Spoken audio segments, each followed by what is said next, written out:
Hello friends, PSC wisdom में आपका बहुत बहुत स्वागत है। आज हम बात करेंगे मिशन शुक्रयान की।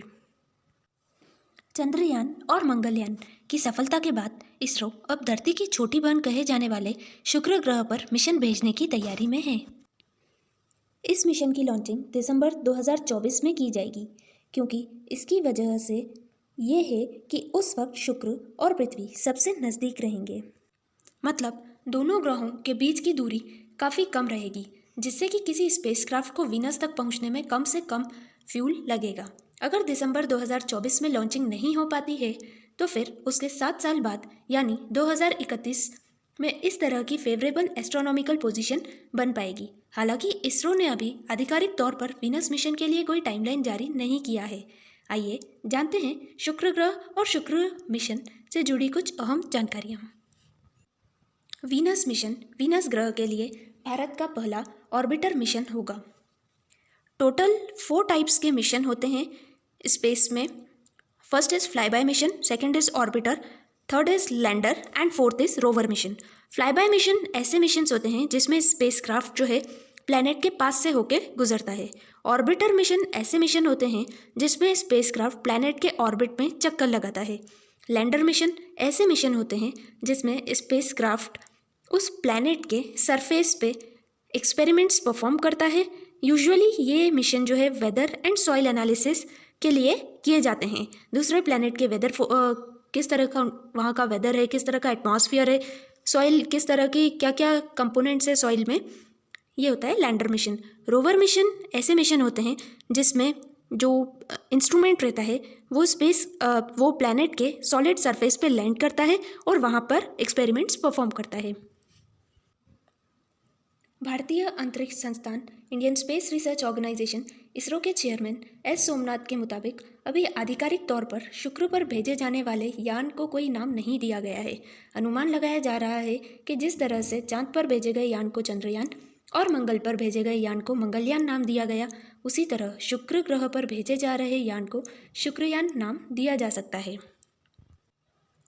इंसानों में जब से सोचने समझने की क्षमता विकसित हुई, आसमान उसके लिए उत्सुकता का सबसे बड़ा विषय रहा है।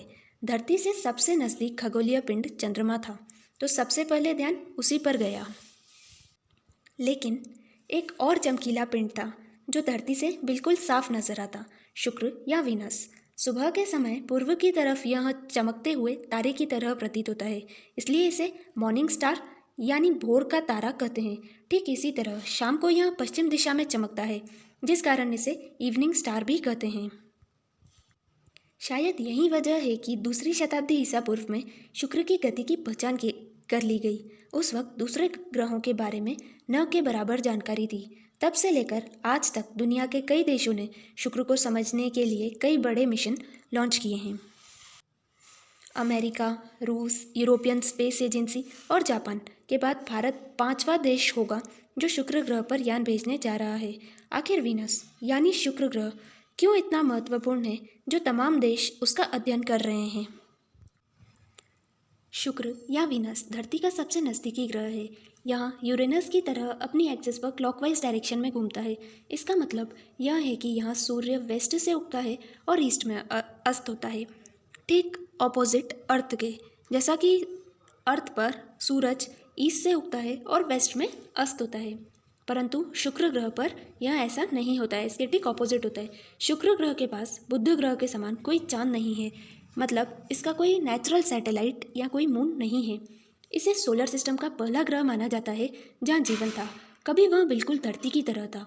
द्रव्यमान, आकार और दूसरी कई समानता होने के कारण शुक्र को पृथ्वी की जुड़वा बहन अर्थ ट्विन भी कहा जाता है। माना जाता है कि दोनों ग्रह लगभग 4.5 अरब वर्ष पहले एक ही समय में बने। सौरमंडल के किसी भी अन्य ग्रह की तुलना में शुक्र की कक्षा भी पृथ्वी के सबसे नज़दीक है। दोनों ग्रहों में बादलों के साथ घने वातावरण है। वैज्ञानिकों का मानना है कि कभी शुक्र पर समुद्र और नदियों वाला संसार था। वहाँ की जलवायु भी धरती की तरह थी। हाल की रिसर्च से पता लगा है कि कई अरब वर्षों तक जीवन के लायक था शुक्र। लेकिन अब शुक्र ग्रह जीवन के लायक नहीं है। वहाँ सतह का तापमान 900 डिग्री फ़ारेनहाइट यानी 475 डिग्री सेल्सियस है। ये तापमान इतना ज़्यादा है कि शीशे तक को पिघला सके। वीनस का वातावरण बहुत जहरीला है। वह कार्बन डाइऑक्साइड से भरा पड़ा है। जहाँ एक तरफ पृथ्वी के वातावरण में 77% नाइट्रोजन और 21% ऑक्सीजन है, वहीं शुक्र के वातावरण में 96% कार्बन डाइऑक्साइड और 3% नाइट्रोजन है। शुक्र ग्रह में वायुमंडल का दबाव यानी एटमॉस्फेरिक प्रेशर पृथ्वी के मुकाबले 92 गुना ज़्यादा है। शुक्र ग्रह के ऊपर वाली लेयर सल्फ्यूरिक एसिड और सल्फर डाइऑक्साइड के पीले बादलों से ढकी हुई है, जिसकी वजह से शुक्र ग्रह पर एसिड रेन होती है और यहाँ का वातावरण काफ़ी जहरीला है। इसी कारण शुक्र ग्रह का रंग हल्का पीला दिखाई पड़ता है। शुक्र के वातावरण का घनत्व पृथ्वी के मुकाबले 50 गुना ज़्यादा है। ये सोलर सिस्टम का सबसे गर्म ग्रह है। हालांकि मर्क्यूरी सूरज के बहुत पास है, परंतु फिर भी इन्हीं सब कारणों से शुक्र सोलर सिस्टम का सबसे गर्म ग्रह है। कभी सोलर सिस्टम का पहला जीवन वाला ग्रह रहा शुक्र आज नरक की तरह क्यों है? ये क्यों और कैसे हुआ? कहीं धरती की भी वही स्थिति तो नहीं हो जाएगी? दुनिया भर के वैज्ञानिक इन्हीं सवालों का जवाब तलाशने की कोशिश कर रहे हैं। वीनस के अध्ययन से धरती पर भी जीवन के संभावित विनाश को टाला जा सकता है। अच्छी बात यह है, इस ग्रह को लेकर बहुत उम्मीदें हैं। दरअसल यहाँ फॉस्फीन नाम के एक केमिकल का पता चला है। पृथ्वी पर यह केमिकल आमतौर पर बैक्टीरिया द्वारा बनाया जाता है। ऐसे में वैज्ञानिकों का मानना है कि शुक्र के बादलों में बैक्टीरिया हो सकते हैं, जिससे यह उम्मीद की जा रही है कि शुक्र ग्रह में भी कभी जीवन रहा होगा। शुक्रयान अभियान में इसरो के वैज्ञानिक वीनस के कई नए पहलुओं को खोजने की कोशिश करेंगे। क्या वहाँ पर जीवन की संभावना है या नहीं? शुक्र ग्रह के शेप और ग्रह के एक्सटर्नल और इंटरनल स्ट्रक्चर की स्टडी की जाएगी। साथ ही शुक्र ग्रह के रहस्यमयी सल्फ्यूरिक एसिड के बादलों का राज क्या है? इसरो के वैज्ञानिक वीनस के सतह की जांच करेंगे। सतह के निचले भाग की परतों की जांच होगी। शुक्र ग्रह पर कहाँ कहाँ ज्वालामुखी सक्रिय हैं? किस तरह लावा बह रहे हैं? वातावरण किन किन चीज़ों से बना है? वातावरण का स्ट्रक्चर, कंपोजिशन और एटमॉस्फेयर के डायनामिक्स, इन सब का अध्ययन किया जाएगा। सौर हवाओं यानी सोलर विंड्स का शुक्र के आयन मंडल यानी आयनोस्फीयर पर क्या असर पड़ता है, इसकी भी जांच होगी। किसी ग्रह की सतह से 80 से लेकर 1000 किलोमीटर ऊपर तक के वातावरण की परत को आयन मंडल या आयनोस्फीयर कहा जाता है। इस प्रोजेक्ट में इसरो ऑर्बिटर के साथ ही मेटल से बने एक वायुमंडलीय गुब्बारे यानी एटमॉस्फेरिक बलून को भी शामिल करेगा। इसके सहारे ग्रह की सतह और वातावरण का अध्ययन किया जाएगा। शुक्र घने बादलों से ढका है। यही वजह है कि इसकी सतह को बारीकी से देखने में मुश्किल होती है। इस समस्या को हल करने के लिए यान में एक खास रडार भी होगा। शुक्रयान मिशन में काफ़ी सारे चैलेंजेस भी हैं। शुक्र का एटमॉस्फेयर काफ़ी थिक है। यहाँ पर कॉम्प्लेक्सिटीज मार्स ग्रह से भी ज़्यादा है। इन चैलेंजेस को ओवरकम करने के लिए इसरो ने शुक्रयान में high resolution synthetic aperture radar का पेलोड यूज़ किया है। ये रडार अमेरिकी स्पेस एजेंसी नासा के मैगिलन ऑर्बिटर मिशन के रडार से 4 गुना ज़्यादा रेजोल्यूशन वाला होगा। यह शुक्र ग्रह की सतह की जांच करेगा। उम्मीद जताई जा रही है कि इस मिशन को इसरो भरोसेमंद रॉकेट GSLV मार्क 2 से लॉन्च किया जाएगा या फिर उससे भी ताकतवर GSLV मार्क 3 लॉन्च व्हीकल का इस्तेमाल किया जाएगा। इस मिशन में ऑर्बिटर का भी यूज़ किया जाएगा, जिसकी पेलोड कैपेसिटी 100 किलोग्राम के साथ में 500 वाट का अवेलेबल पावर का भी यूज़ किया जाएगा। आइए जानते हैं कुछ वर्ल्ड वाइड वीनस मिशन जो आज से पहले वीनस पर किए जा चुके हैं। भारत दुनिया में शुक्र ग्रह पर शुक्र मिशन भेजने वाला पहला देश नहीं है। अब तक 46 वीनस मिशन लॉन्च हो चुके हैं, जिनमें से 3 मिशन ही सक्सेसफुली ऑर्बिटर में स्थापित किए जा चुके हैं। सोवियत यूनियन के 30, अमेरिका के 11, यूरोपियन स्पेस एजेंसी के 3 और जापान के 3 अपने मिशन भेज चुके हैं।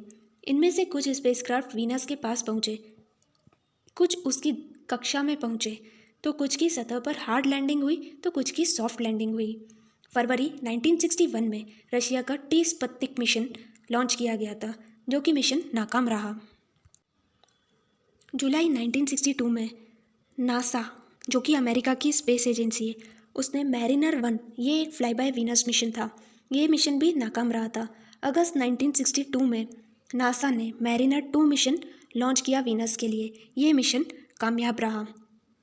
रशिया ने अपना वेनेरा 4 मिशन भी भेजा, ये मिशन भी कामयाब रहा। 2005 में यूरोपियन स्पेस एजेंसी का वीनस एक्सप्रेस मिशन था, ये मिशन भी वीनस पर कामयाब रहा। 2010 में जापान का अकात्सुकी मिशन था, ये मिशन भी कामयाब रहा और ये मिशन अब भी वीनस पर काम कर रहा है। पिछले 30 सालों में सिर्फ 3 स्पेसक्राफ्ट ही वीनस की कक्षा में स्थापित हो पाए हैं। अभी ये वीनस मिशन देख लेते हैं कौन कौन से वीनस मिशन अभी एक्टिव हैं। जापान का अकात्सुकी मिशन, ये मिशन अभी भी एक्टिव है, ये एक ऑर्बिटर मिशन है। यूरोपियन स्पेस एजेंसी का बेपी कोलंबो का स्पेसक्राफ्ट मरकरी की तरफ बढ़ रहा है, लेकिन मिशन के दौरान ये 2 बार वीनस के बहुत पास से गुजरा और काफ़ी इंपॉर्टेंट इन्फॉर्मेशन इसने अर्थ तक भेजी है। जान लेते हैं कुछ फ्यूचर वीनस मिशन के बारे में। अमेरिका अंतरिक्ष एजेंसी नासा ने 2028 में अपने स्पेसक्राफ्ट वेरिटास को लॉन्च करने का प्लान किया है। इसके अलावा नासा का एक और मिशन डाविंसी लॉन्च करने की तैयारी है।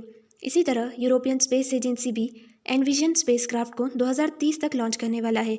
रूस भी आने वाले समय में अपने लैंडर मिशन वेनेरा डी को लॉन्च करने की तैयारी में है। Thank you friends, if you like please subscribe my channel. Hope इस वीडियो से आपको काफ़ी यूज़फुल इन्फॉर्मेशन मिली होगी। आगे ऐसे ही इंटरेस्टिंग एंड यूज़फुल वीडियोज़ को देखने के लिए please do subscribe my channel. Thank you.